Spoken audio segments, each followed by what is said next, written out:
इस सम्मानित साथियों को सादर नमो बुद्धाय, जय भीम। साथियों, आप लोगों के सामने एक वक्तव्य पेश कर रहा हूँ कि आशीर्वाद और जो श्राप है ये कहाँ चला गया, कहाँ गायब हुआ, कब कैसे गायब हुआ। साथियों, यह वक्तव्य जब व्यक्ति अज्ञानता के घोर अंधकार में रहता है, अशिक्षित रहता है, किसी भी तरह का उसे भूत भविष्य वर्तमान का ज्ञान नहीं होता है, उसे अपने अस्तित्व की विद्यमता नहीं पता होती है कि इस पृथ्वी पर कौन विद्यमान है, किस रूप में विद्यमान है, उसे जब पता नहीं रहता है तो उसे ही लोग धर्म के नाम पर ठगते हैं और इसी ठगने के पीछे भय पैदा किया जाता है। आज भी लोग भय पैदा करके तरह तरह चीज़ें से उस शोषित, वंचित, गरीब, कमज़ोर, पढ़े लिखे लोगों को आज भी लोग ठग रहे हैं। आपने देखा होगा कि कोर्ट कचहरी का डर दिखा के वकील लोग ठगते हैं, रोग का भय दिखा करके डॉक्टर लोग ठगते हैं, तरह तरह के भूत प्रेत का भय दिखा करके बाबा लोग ठगते हैं और ग्रहों नक्षत्रों का भय दिखा करके ज्योतिषी लोग ठगते हैं और स्वर्ग नरक पाप पुण्य सब का भय दिखा करके धर्मावलंबी बाबा लोग ठगते हैं। हर कोई कहीं न कहीं ठग रहा है। डाकू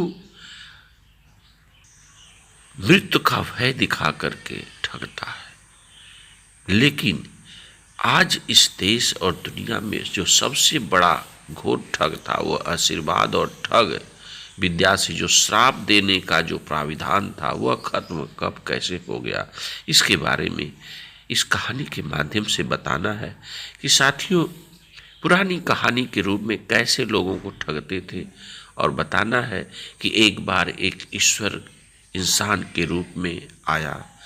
एक दूध वाला गांव में दूध बेच रहा था। उससे कहा, भाई मुझे भूख लगी है, कुछ दूध दे दो। तो दूध वाले ने कहा, बिना पैसे का मैं ऐसे दूध नहीं दे सकता। तो उसने श्राप दे दिया कि जा तू अच्छा चीज़ दूध बेचने के लिए गांव गांव भटकता रहेगा, लोगों को बुलाएगा। तो वहाँ से चला गया। आज भी दूध वाले लोग गांव गांव बेचते हैं। ऐसा प्राविधान है जो तर्क संगत संपूर्ण नहीं है। और आगे बढ़ा वही व्यक्ति ईश्वरवादी, तो एक बेवड़ा मिला शराब की दुकान के पास। उसने कहा, भाई मुझे भी कुछ पिला दो।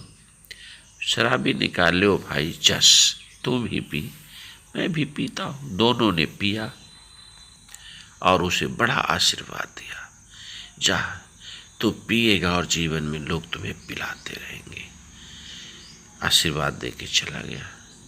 तब से लोग दारू पीते हैं, जैस करके मिल के पीते हैं और पीने वाले को दुकान पर जाना पड़ता है। साथियों, यह कहानी ईश्वर की नहीं है। अपना बुद्धि और विवेक लगाइए। भारत में अज्ञानियों की जो फौज है उसका यह नतीजा है कि आज भी आप अपने आसपास जितने भी ज्ञानी पुरुष हैं, समझदार हैं, ज्ञान की बात बताना होता है तो लोगों को बुलाना पड़ता है। और दूध जैसे अमृत चीज भी लोगों को बुला बुला के आज भी देना पड़ता है कि दूध ले लो। लेकिन अगर कहीं गलत चीज हो गई, किसी जगह गलत चीज का प्रचार करने के लिए लोगों को बुलाना नहीं पड़ता, वह स्वयं लोग प्रचारित कर देते हैं। आज भी भारत के हर गली गुच्चे कोई भी दुर्घटना अगर गलत हो गई तो वह स्वयं प्रचारित हो जाती है। लेकिन अगर कोई विज्ञान की बात, तर्क की बात, ज्ञान की बात अगर हो तो उसे लोग नहीं बताते हैं। उसके लिए बहुत बड़ा बड़ा प्रचार करना पड़ता है, मीडिया में डालना पड़ता, अखबार में डालना पड़ता है, बड़े बड़े बैनर लगवाने पड़ते हैं, तब लोगों को पैसा दे करके प्रचार प्रसार कराया जाता है। यह है भारत का बहुत बड़ा दुर्भाग्य है।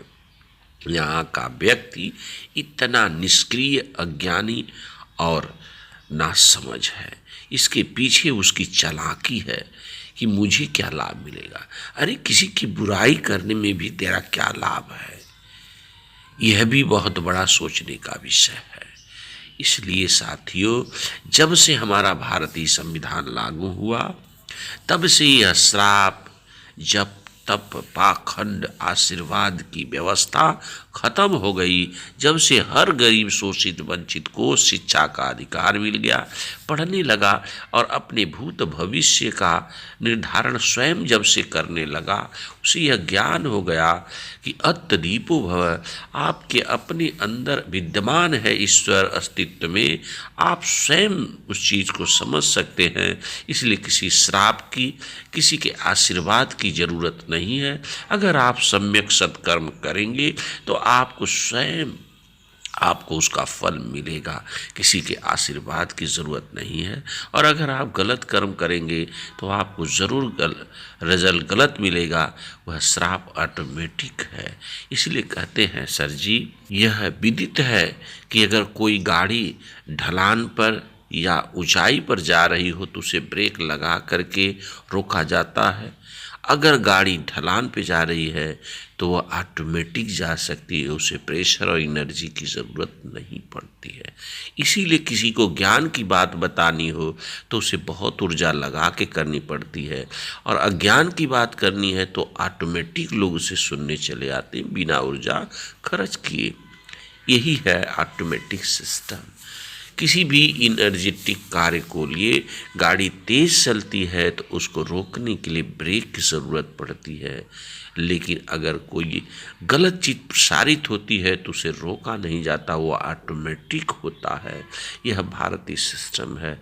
तब से हमारा भारतीय संविधान बना, लोगों को शिक्षा का अधिकार मिल गया, स्वतंत्रता मिल गई, कोई भी किसी के बाधा न बनने का राइट मिल गया।